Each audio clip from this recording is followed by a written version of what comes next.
Hi hello ബാൻകുട്ടി ലോകത്തിലേക്ക് എല്ലാവർക്കും സ്വാഗതം. ഇന്നത്തെ വ്ളോഗ് ഞങ്ങൾ ചെറിയൊരു യാത്ര പോയിരുന്നു. മറ്റെങ്ങുമല്ല, നമ്മുടെ ചേർത്തലക്കാരുടെ സ്വന്തം തണ്ണീർമുക്കത്തോട്ട്. എന്തായാലും സ്കൂളൊക്കെ തുറക്കാറായില്ലേ, അപ്പോൾ ജസ്റ്റ് ഒന്ന് കറങ്ങാമെന്ന് കരുതി.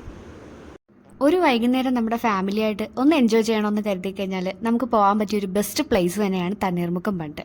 ഇവിടുത്തെ മെയിനായിട്ട് സർവീസ് എന്ന് പറയുന്നത് സ്പീഡ് ബോട്ടാണ് അവർ ഹൈലൈറ്റ് ചെയ്യുന്നത്. പിന്നെ കുറച്ച് കടകളും മറ്റുമൊക്കെ ഉണ്ട്. എന്നാലും ആ ഒരു അറ്റ്മോസ്ഫിയറിൽ നമുക്ക് കണ്ടിരിക്കാനൊക്കെ രസമായിരിക്കും.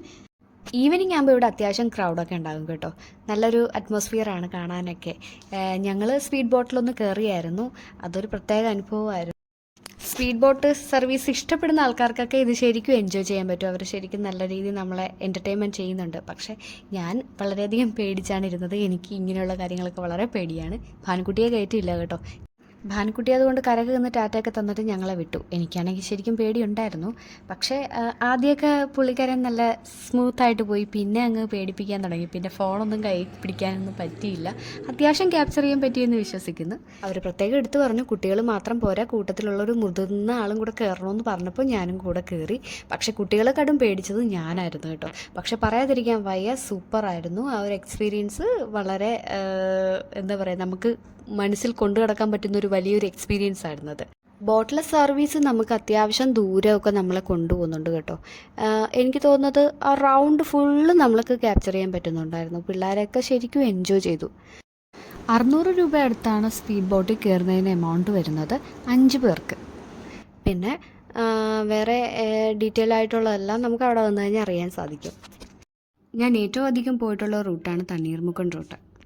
എൻറ്റയർലി ഡിഫറെൻ്റ് ആണ് അന്നും ഇന്നും. ഇന്നത്തേത് കാണേണ്ടത് തന്നെയാണ്. പഴയ തണ്ണീർമുക്കമാണെങ്കിൽ നമുക്ക് ആ ഒരു മരമൊക്കെ ശരിക്കും എല്ലാവരും മിസ് ചെയ്യും. ഇപ്പോഴുള്ളതിനെക്കാട്ടും കൂടുതൽ ഇനി അങ്ങോട്ടുള്ള കാലം ഇതിൽ കൂടുതൽ ഡെവലപ്പാകാനായിട്ട് സാധിക്കും. അപ്പോൾ എല്ലാവരും നമ്മുടെ ചേർത്തല ആലപ്പുഴയിൽ തണ്ണീർമുക്കം ബണ്ടിൽ വരുവാണെങ്കിൽ ഇങ്ങനെ ഒരു ജസ്റ്റ് ഒരു ചെറിയൊരു കാഴ്ച കണ്ടു പോകാം. അപ്പോൾ ഞങ്ങൾ ശരിക്കും എൻജോയ് ചെയ്തു. കുട്ടികളും ഹാപ്പി. നിങ്ങൾ വരാൻ ആഗ്രഹിക്കുന്നുണ്ടെങ്കിൽ എല്ലാവരും പോന്നോളുക. നമ്മുടെ സ്വന്തം ചേർത്തല തണ്ണീർമുക്കത്ത്. ഇതിൻ്റെ ടൈം എന്ന് പറയുന്നത് 6:30 വരെയാണ് ഇതിന് ടൈം ഏതാണ്ടുള്ളതെന്നാണ് തോന്നുന്നത്. അപ്പോൾ ജസ്റ്റ് എല്ലാവരും ഒന്ന് വിസിറ്റ് ചെയ്യുക. നമ്മളെല്ലാവരും ഹാപ്പി ആയിരുന്നു. പിന്നെ ഞങ്ങൾ ചെറിയ ഐസ്ക്രീമൊക്കെ കഴിച്ച് അങ്ങ് പിരിഞ്ഞപ്പോഴായിരുന്നു ആ വലിയ കാറ്റ് വന്നത്.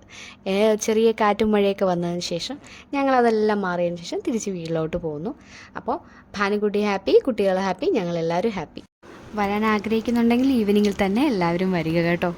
സ്പോട്ട് മറക്കണ്ട, ചേർത്തല തണ്ണീർമുക്കം. അപ്പം നെക്സ്റ്റ് വ്ളോഗിൽ കാണും വരേക്കും എല്ലാവർക്കും ടാറ്റ, ബൈ ബൈ.